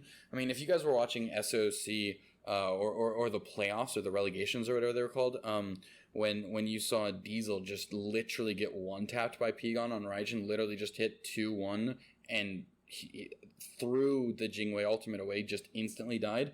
Now imagine that with 7.5% extra damage. Then imagine that 7.5 extra damage also on your Jormungandr. Then imagine also on your Quang or on your support potentially, right? Like, I think it's... I personally think, like, those ranged gods, those scaling gods, they're insane. But I also think we'll see a school of thought that says, okay, these scaly gods are going to come out. Let's punish that, and let's throw the pressure that we have with hunters there. I think there's going to be a lot of people playing whatever they want until it's countered, and until we see what is the most abusable, if you will. I love it's not just Magus though. That's what I want to make clear. It's not just Magus. It's the amount of power that's on every single penetration item, and then on top of that, it's how busted Mage's anti-health item is, Reaver, right? So you can legitimately just build all the pen items in Reaver and have a good build. And to me, that's just bad balance. Right. And I wanted to touch on Magus first, but you brought it into exactly what I was going to touch on next, which is I mean, all the pen items, we have 90, 110, and 110 power, which are all good numbers. And the 90 power, the drop-off, comes with a benefit of anti-heal, which, like we just were talking about, is not a stat that can be overlooked. And so I think with that, in addition to, I mean, all the health changes that we were talking about earlier with Gaea and Sledge, that comes into, once again, the item you just mentioned, Soul Reaver. And all of these mages have access to these items, and a bunch of these people, Thoth got a small buff, which has turned him into a great character. It buffed him up a lot more than I thought it was going to. Baba Yaga, you talked about, also got a small buff, and both the stacking items got a small buff. We lost a little bit of gold cost on Book of Thoth, and we lost. I think Warlocks is still pretty trash. I agree with that. I just wanted to point out the change, but and that's what Baba likes is a sort of slow off that, but she can mitigate that with Magus, as you were saying, and so I think that those changes are gonna be large, but I'm wondering if you think that is going to purely overpower everything, or if there's, I mean, do you think there's even gonna be a place for something like a Neath mid or a high mid? What are your thoughts on that, Hoggy? Yeah, let me kind of jump in here on that. So, first of all, like, there's always going to be the counterplay where, like, someone's going to try to play something that's going to try to get under. Like, if you're playing a late game meta, someone's always going to try to play something that's going to try to get under it, and I think there's going to be some success, but I think it's going to be limited based on the overwhelming late game. And, like, another thing that I want to toss out, an item that we didn't really bring up too much, but we're getting into a health meta, is E-Staff, right? Like getting E-Staff 2, stealing health from someone that's building a billion health and making yourself tankier and taking it from them. I think there's just so many health-based damage items as well, on top of the percent increased damage items. And like you're looking at gods like Merlin with Spirit Mages and stuff like that, and like anyone who is like DPS, or not DPS, DOT damage, Magus affecting the same ability that applies it. It's just, I feel like you can try to play someone like a Neath and get a fair amount of ability damage off because there is a lot to say there. But I think in a meta where you can stack Magus and you can build Hecate, it's just piling percent damage on percent damage on percent damage, and it's just hurts your soul. It just hurts a lot, right? I mean, because right now in support, you are either I put everyone behind because I am strong physical boy with Sledge, or you are, don't hurt me, I'm a mage with CC, I hope my mage hits more abilities than you do, and those are your two options, you know? Or you're like a Yemo, right, where you're super hyper aggro, but still, you're a mage with CC, and if that still finds you, and your positioning is as bad as mine, you're going to be 0-4 at 10 minutes. That's just how it's going to go.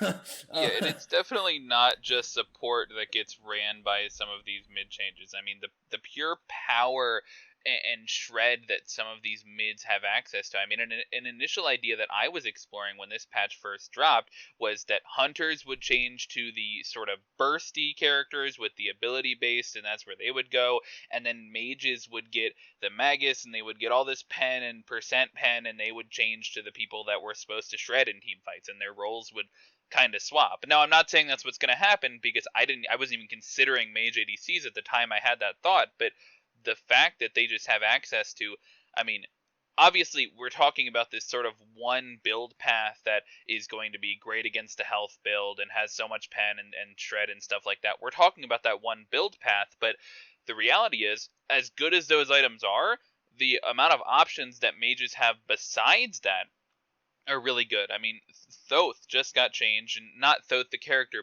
Book of Thoth, just got changed, and we're going to have those characters that come back and see more scaling. I think we might see Kukulkan come back into the meta, and I hate Kukulkan, but, you know, I think it might happen.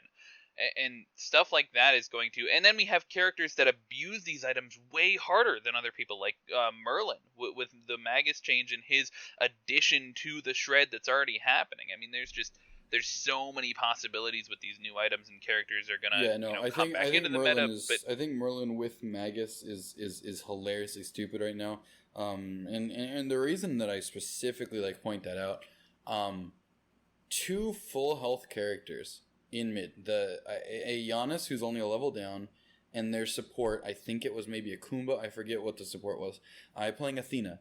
I dash taunt my Merlin alts from Fire into Void, and then Void 1/2s, and they both died immediately, and my mid didn't even have his fourth item yet. From full health. Off of only a taunt damage from me. I think Merlin, with the changes, he's a character that is always been kind of looked down on, because herder, me play Merlin, herder, me just like press a bunch of abilities and do 1,000,000 damage for free, right? Like, it's the same kind of King Arthur effect, where he just seemingly gets to have a huge zone of area control for free, at the cost of some safety to himself. But I think now the damage output that he has, with Magus, with item like Ethereal and Reaver, with the amount of readily available pen he has, he's kind of stupid. I think you're going to see more people than just Brotst pull out the Vulcan. I think Athena... not Athena. I think Aphrodite. Sorry. I think you're going to see her a bit. I definitely think you're not going to see Hela as much. I think she's way more counterable than she ever has been. But I think you're going to see Athena kind of come back in a little. I keep doing Aphrodite. The other one. Yes. I don't know. I think mid right now is, it's all about what phase of the game are you trying to abuse the most, right? And where are you going to get the most value from? And I think it's depending on the game, right? Because some games you're going to have pressure to play on pressure mages. And other games you're going to be looking to pressure somewhere else. So I think it'll be really dependent. And I think you'll be able to have both. I think you'll be able to have those stupid mages. And I think you'll be able to have the hunters for a little bit more pressure. And I think... I'll say it's more about which state of the game you're trying to pressure with Spear of the Magus more, honestly. Like, it's just I don't see hunters. I don't see hunters making it really that far outside of like trying to cheese. I mean, early games, you're just going to get crushed. Just from watching all sorts of Masters level scrims, that's just not accurate. We'll see how it develops, because honestly they may just be testing out physical pen changes and it morphs into a double mage meta. I'm not going to say that can't be accurate at some point in the future, but right now the top level people who are scrimming outside of like SML, SPL scrims, Smite Prime, etc., hunters have a very strong place, and you engage off a hunter like Cupid or Neath, counter engage off a hunter like Medusa, dive with a hunter like Rom with the penetration, with the power they're getting right now. Hunters do just objectively, I understand how strong the mage changes are, but just so you know, at the highest level that we currently have access to, hunters do objectively have a place. And I just want to make that clear. Right, they're definitely, everything's being tried right now. None of us are experts on what the meta is going to end up being. SPL is coming up soon. And so we're hopefully going to see a bunch of things. I'm so excited to see some stuff that no one has thought of yet. I'm so excited. I'm super excited as well. We know that they've been trying in the background, but we're nearing the end of the podcast, and what I want to hit at the very end of things, we've hit all 5 roles, we've hit the jungle changes, we've hit a bunch of the effective item and god balance changes. I really want to focus on our opinions on what we think is going to shape the meta as a whole. Right, I mean, and I'll throw it to myself first, which is not really a throw, but I think, and the biggest thing I want to focus on is how the mid and early game is going to change drastically, in my opinion, in one direction or the other, and I don't know which it's going to be yet.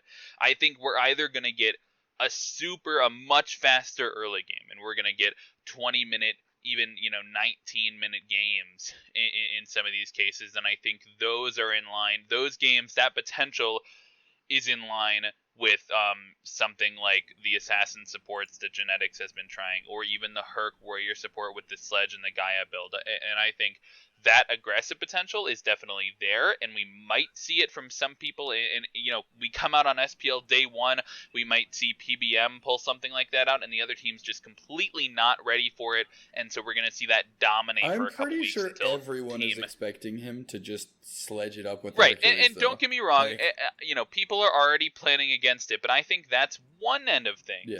And then I think the other end of things is it's going to get way slower, right? We're focusing on these scaling items. We're focusing on, these characters who are going to be in the jungle. And I know that they have access to more farm and potentially easier farm, but maybe a slower soul lane is going to lead to a more hyper farm type jungler, is going to lead to, we already have those backline supports, which we talked about, might still dominate the meta, and a more passive 3v3 in mid, in addition to how difficult it's now going to be to take the early to mid game Gold Fury because of the slow or the Oni Fury adding more damage, right? I mean, that whole entire fight and that mid game bump that many teams that are ahead get is going to change entirely. You need a much bigger window to be able to just delete the Gold Fury off of the face of the map now, in my opinion.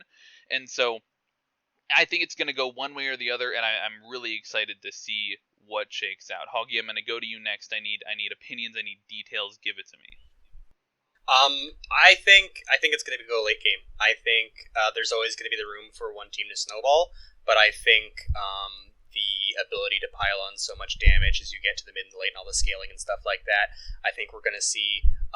We're probably going to see the aggressiveness come, but I think as the meta starts to shake out and people start to try to play out other ways, we're going to see it slow down. We're going to see the really like Guardians and Mage solo laners like we were talking about. We're going to probably still see aggressive supports, or at least like some kind of aggressive support. Maybe not like a Herc support, but like an aggressive support and aggressive jungle to kind of get you through the early game. And then I think we're going to see some really like amplified damage based team fight comps to mid and late, and trying to just win over who can just out damage the other person most aggressively. Right, and that's definitely potential, and I want to hear Glacier's thoughts before we end it out. try to stray away from saying this, but I agree with what you guys are saying, but I want to make one really important addition. Objectives are very easy when you have a hunter who's outputting Omega level crits at 2.4 attack speed, right? When you have your Jingwei, when you have your Rom, when you have your crit E with his ultimate, jungle monsters, jungle objectives are very easy when you have that. Crit is, if not dead, in a very much different place. And that change, in addition to the changes in Gold Fury, slow down the jungle snowball at objectives, in my opinion. It slows down the ability of one team to say to the other that they can... It slows down the ability to just say, we're going to take this. You have to take the fight, right? Because the DPS that you're going to have on the actual objective itself isn't going to be the same. I think it's going to be interesting. It's going to be really, really, really interesting. I personally think that you're going to see a lot of throws around FG. I think you're going to see a lot of more EU style of play from certain teams, and I think you're going to see even more run it down and try to get an advantage from other teams than we already have. Which I think is going to be hilarious when those styles meet and clash. But really what I'm looking at putting a chokehold on the game is how important those fights around the FG is going to be. With the way that the meta works, with how quickly someone dies, with how important vision, positioning, CC, initiation, counter initiation, disengaging, that stuff's going to be so much more important in these jungle fights that I'm looking to see a lot of, really interesting, really exciting plays happen around that FG. It feels really, really, really bad to be the aggressive team on a Fire Giant unless it's fully uncontested right now. So I think that is the single biggest impact for me on the pacing of the game, is how quickly you can finish doing the bigger snowball objectives, right? Because you hit your snowball, right? You start getting their camps. Then you start opening up the map a little bit in the towers. But then you go to pull a gold and it punishes you for pulling it and makes it a lot more contestable. You go to pull a fire and it punishes you and it makes it a lot more contestable.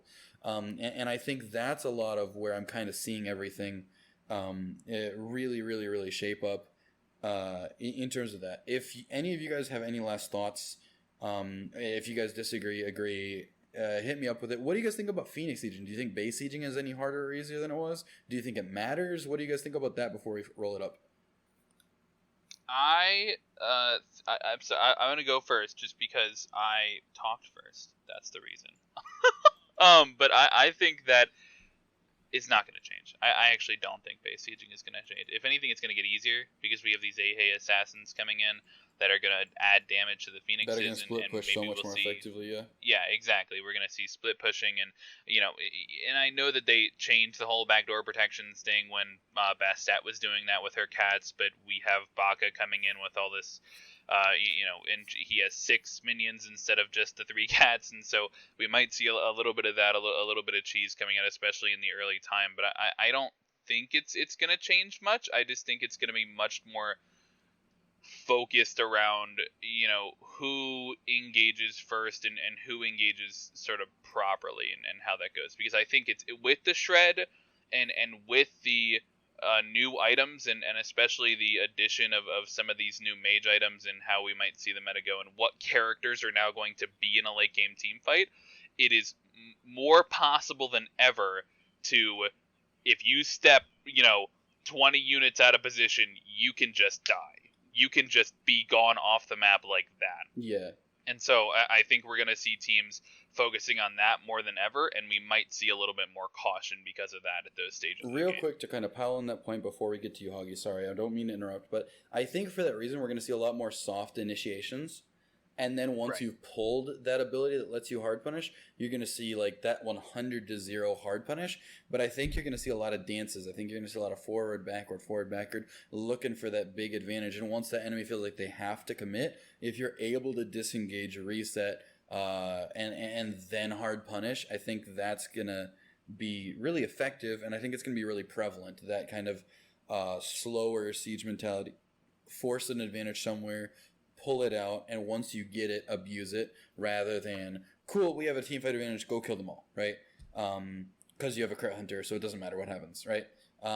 So I'm actually excited for it. I don't necessarily think every single change is good, but the biggest thing that I'm personally excited for is the ability of everyone to play what they want to play in their role, right? Hoggy, go ahead. I don't mean to interrupt. I just wanted to pile on about the sieging specifically with that whole soft engage thing. Sieging into Phoenixes is going to be about who can pop the squishies first, because trying to poke out tanks with Stone of Gaea is a lesson in it's utility. either 100 to 0 or they're fine. Yeah, it's gonna be the team that's able to isolate somebody or just hard dive somebody more aggressively, because the tanks are just gonna be able to keep just kissing each other up front again and again, and then just walk back for like 20 seconds and then come back again, and you can just rotate, and it's not going to be pretty for anyone trying to kill the tank. You just have to get the carries out first. All right. Well, I think that just about does it from us, folks. Please go ahead and hit us up with anything any of your thoughts. What did we miss? Did we miss anything that's big to you? I know we didn't really go into too much detail about a couple things. We tried to do our best to not make this a 4-hour episode. What do you agree with? What do you disagree with? How stupid do you think Frog is? Hit us up. Wow. Also, what do you want us to talk about next episode? I want to keep this a conversational driven podcast, and I want to talk about what's relevant to you guys. So what do you want us to go over? Do you want us to go over how a role is changing and how you should be looking to play your role? Do you want us to go over some characters? Do you want us to go over an objective? Do you want us to go over how to do a certain aspect of the game? Go ahead and throw suggestions out there. What do you want us to be talking about? Because that's what we're going to look for. We're going to bring our own stuff to the table, but we also are here to educate. And if you're not going to answer the things that need to be answered, you're not doing your job as an educator. So go ahead and hit us up. Talk to us. Put it in the comments. Hit me up on Twitter. And then for you guys, real quick, if you guys want to plug your socials, you can find me on Twitter at Glacier88. That's with 2 I's because I can't spell.